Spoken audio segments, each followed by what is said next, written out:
So in exercise 3-7, it's asking us, one, to compute the predetermined overhead rate to be used in each company during the year. And then it has us looking a little bit closer on company A. So I think what I'll do right now is just focus on question 1. Now it looks like we have the estimated cost operating data for 3 companies for the upcoming year. So here's company A, B, and C. So I have estimated direct labor hours, machine hours, direct material costs. So I'm just going to put those as dollar amounts. And then also manufacturing overhead costs. I'll put those as dollar amounts.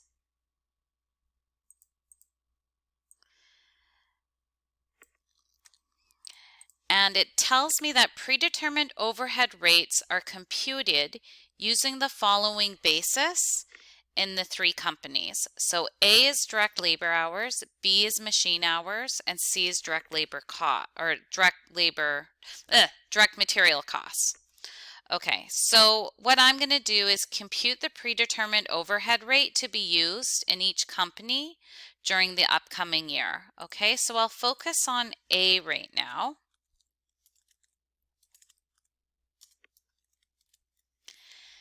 And what I'm going to do is I'm going to take my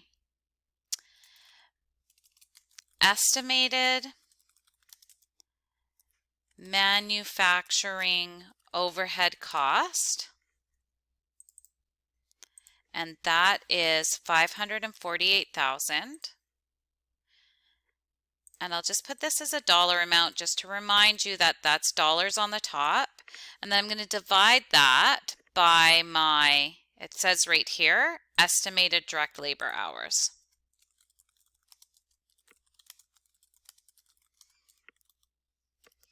So that comes to 80,000. Okay, so they're going by direct labor hours. Now with B, I'll just put B beside this. Now remember, B is a different company. Their manufacturing overhead cost is $520. And if we divide that, I'll put a dollar right there, by they're using estimated machine hours instead. So that's why I'm going to pick 130,000 instead of 45, because the cost driver for B is going to be the machine hours and the cost driver for A is the direct labor hours. That's just how they work. And then with C,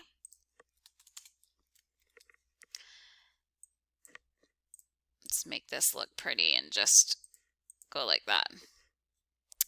Their estimated manufacturing overhead costs are $448,000. And they're actually using direct materials cost.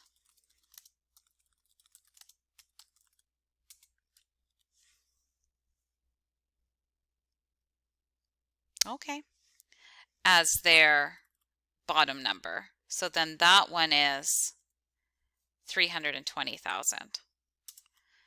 Okay, so this one happens to be a dollar on the bottom as well. So now when I go to calculate my predetermined overhead rate, they're all going to be different because they're different companies with different estimated manufacturing overhead. And they're using different cost drivers on the bottom. They're allowed to do that. And remember, what we're trying to do is calculate the applied manufacturing overhead. So with A, I'm going to take 548,000, divide that by 80,000. So then my predetermined overhead rate for A is 685. So when I have each job come up, I'll be multiplying the actual direct labor hours by the 685. In B, I'm going to take 520,000 and divide that by machine hours. So when I'm working on jobs with B, what I'll do is I'll look at the actual machine hours per job, and then I'll multiply that by $4. And that will give me my applied. And then with C, this will end up being a percentage because we have a dollar amount on the top and then a dollar amount on the bottom. So I'll just turn that into percentage. So that's 140%. So what I'll do with C is I'll look at their direct materials cost, their actual per job, and then I'll just multiply that by 140%, and then that's what I'll call my applied. So in part 2, it says for us to assume that company A works on 3 jobs during the upcoming year. Okay, so company A, so we're just going with this.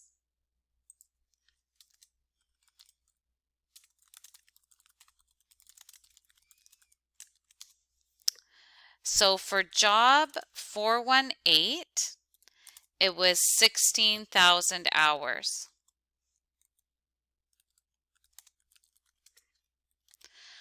And that's direct labor hours. So remember, this is off of direct labor. So if I take 16,000 and multiply that by 685, I get 109,600 of applied manufacturing overhead allocated to that job. Now, if I wanted to know the total cost for that job, then I would also include its actual direct labor cost and its direct materials. And then those 3 would be the total job, but they just want the overhead in this question.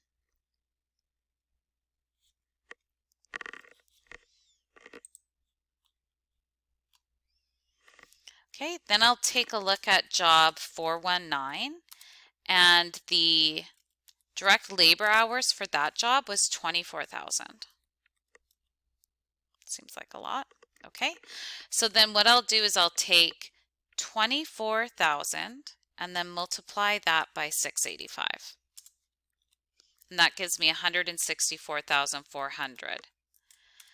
And then I have job 410, and that's 38,000 hours. So I'll take 38,000 direct labor hours, because that's the actual for that job, and multiply that by $6.85, and that gives me 260,300.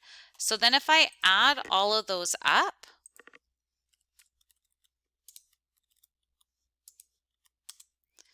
that comes out to 534,300.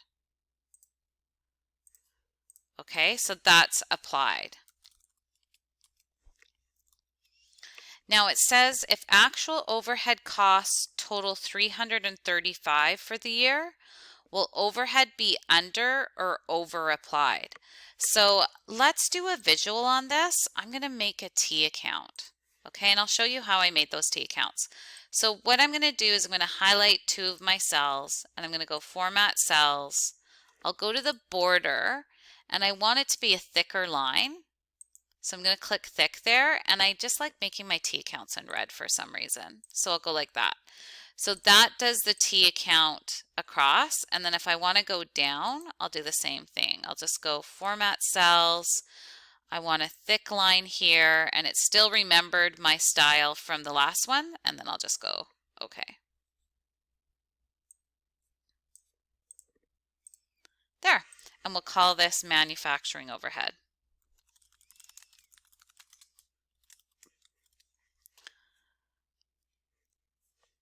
And if I want to center this, I can go Format Cells, Alignment, and I'll just center across the selection instead of merging it. Okay, so remember on the debit side is actual, and then on the credit side is applied. And what happens is our actual manufacturing overhead costs, when we incur them, go on this side.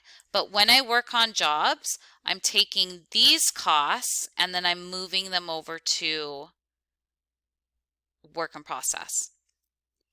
So my applied is 534,300 and my actual is the 535. So I can see my problem here. I have Not enough on this side because my actual is 535 and I allocated 534 300. So it's under applied. So what I need to do is I need to put the difference on the credit side because at the end of the day, I'm trying to clear this account out to zero. Okay, so what I can do is put it on this side. So 535 minus 534 300 gives me 700. And if I take 535 minus 534 300 minus 700, that equals 0. And I'll take this one step further. I'll show you with the journal entry. So I'm going to debit or credit this manufacturing overhead account. So the manufacturing overhead account is a credit in this case. So I'll go manufacturing overhead. And that is for 700. And then my other account is cost of goods sold.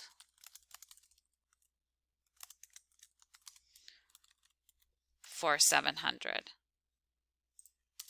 So I'll call this one under applied.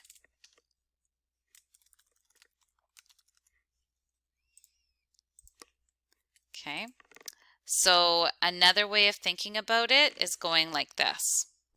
If you don't always want to draw this T account, then what you can do is do this formula. Applied minus actual. So I'll do it here. So 534 300 minus 535. That gives me 534 300 minus 535. That gives me 700. So if it's in brackets, it's under applied. And then if it's not in brackets, it's over applied. So I'll just say over, under, applied. So that's a quick way to remember it, or this is a logical way to remember it when we're working through the T account. And we're done.